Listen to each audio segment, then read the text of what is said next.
Bonjour à toutes et à tous, j'espère que vous allez bien. On se retrouve aujourd'hui pour une recette de pain d'épices, celui de Christophe Felder. À la maison, on adore tous le pain d'épices, donc à cette période de l'année, c'est ce que je fais tous les ans. J'ai essayé plein de recettes et celle-là, c'est vraiment la recette pour nous qui est parfaite parce que c'est le plus moelleux des pains d'épices. Voici la liste des ingrédients. 25 g de farine blanche, 25 g de maïzena, 150 g de farine de seigle, un sachet de levure chimique, 10 cl de lait, 15 g de cassonade, 80 g de beurre mou, une demi-cuillère à café de 4 épices et une cuillère à café de cannelle en poudre, 240 g de miel, une cuillère à café de sel et 240 g d'orange amère, la marmelade. Et pour finir, 2 œufs et une cuillère à soupe, c'est-à-dire 3-4 étoiles de badiane ou anis étoilé. Pour commencer, on prend une casserole, on y met le lait et on va aller le faire bouillir. Pendant que notre lait bout, on peut prendre un saladier et s'occuper de tout ce qui est aliments secs. Donc déjà la farine de seigle, la farine, le sel, la maïzena. Pour l'instant, on n'a pas besoin de mélanger les aliments secs, on mélangera quand on aura fini de tous les mettre. Et donc après, il nous reste la cassonade et la levure chimique. Et pour finir dans les aliments secs, il ne nous restera plus que le mélange 4 épices et cannelle à introduire. On mélange ensuite rapidement et on peut ajouter le miel à la préparation. Je prends souvent le miel toute fleur, comme ça c'est le miel préféré de mes enfants, donc déjà c'est pratique. Et en plus il est liquide, donc pour mettre dans les préparations c'est facile. Si par contre votre miel il est solide, il faut le faire chauffer quelques secondes au micro-ondes pour qu'il se liquéfie. Je commence à mélanger ma préparation, mais je me rends compte que pendant ce temps-là, mon lait est en train de bouillir, donc surtout je le retire rapidement de la plaque et je viens y laisser infuser mes étoiles de badiane. Ça laisse comme ça à peu près une dizaine de minutes jusqu'à la fin de la recette pour que le lait prenne le goût de la badiane et puis comme ça on les retirera à la fin. Donc ensuite je reprends mon saladier, je mélange rapidement le miel et j'y incorpore aussi la marmelade d'orange amère pour que ce soit un peu plus facile à mélanger. On mélange le tout.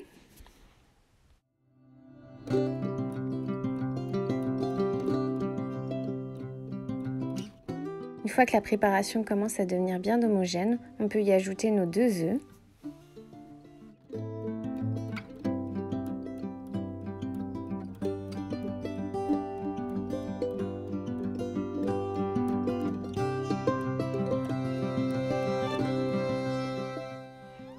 On mélange bien pour incorporer les œufs à la préparation et après on vient y ajouter le beurre. Donc moi il est à température ambiante depuis à peu près 3-4 heures, donc il est bien mou, mais je pense que c'est à refaire, je le ferai encore plus mou en le mettant quelques secondes au micro-ondes pour qu'il soit bien liquide. Mais bon c'est pas grave parce qu'après je vais venir ajouter le lait bouillant et ça va venir fondre le reste de beurre qui n'a pas pu s'incorporer correctement à la pâte.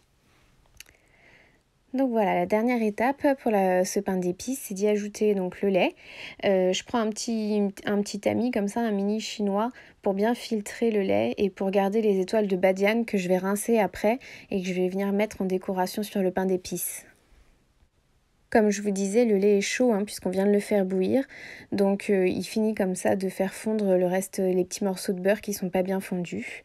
Et puis après voilà, on prend un moule beurré de n'importe quelle forme, moi j'ai pris un moule à cake mais ça peut être n'importe quel moule, et on vient verser la préparation.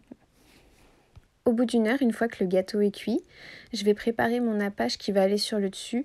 Alors c'est pas obligatoire mais ça a 2 avantages. De un, il va permettre de garder son moelleux plus longtemps, ça va le conserver encore plus longtemps. Là mon pain d'épices, je le laisse à température ambiante, bien emballé hermétiquement pendant facilement 10 jours sans problème. Et en plus de ça, déjà ça va le rendre plus esthétique et plus gourmand parce qu'il y aura une petite couche dessus de confiture sucrée, ça va être délicieux. Donc je fais cuire tout doucement 200 g de confiture d'abricot et 3 cuillères à soupe de marmelade d'orange amère. Et après, je démoule mon gâteau, et je mets une assiette dessus, un récipient pour récupérer le nappage s'il y a un surplus, vu que ça va un petit peu couler partout. Je verse mon nappage chaud sur le pain d'épices et avec une cuillère, je vais venir étaler un petit peu partout pour que le cake en ait partout, mais pas non plus que ça fasse une couche trop épaisse qui rend ensuite écœurant le pain d'épices. Il faut bien quand même qu'on garde le goût du pain d'épices et pas que de la confiture. Je vais le laisser sur la grille comme ça, le pain d'épices 5-10 minutes, le temps que le nappage s'imprègne bien. Et puis après, on va pouvoir le mettre sur un plat de service et puis le décorer. Pour la décoration, je fais quelque chose de très rapide et très simple. Donc je prends des bâtons de cannelle que je trouve un peu partout, on en trouve en grande surface. Les étoiles de badiane que j'ai nettoyées, celles qui s'étaient infusées dans le lait, je les ai nettoyées, je les mets pour la déco. Et je vous ai fait aussi une vidéo qui va sortir très prochainement sur les écorces d'orange confite. Donc j'en profite pour en mettre quelques-unes sur mon pain d'épices. Je vous mets la recette aussi en barre d'infos. Et puis voilà, le mélange pain d'épices avec le goût des oranges confites. En plus, on a mis de l'orange dans notre pain d'épices, c'est juste un délice.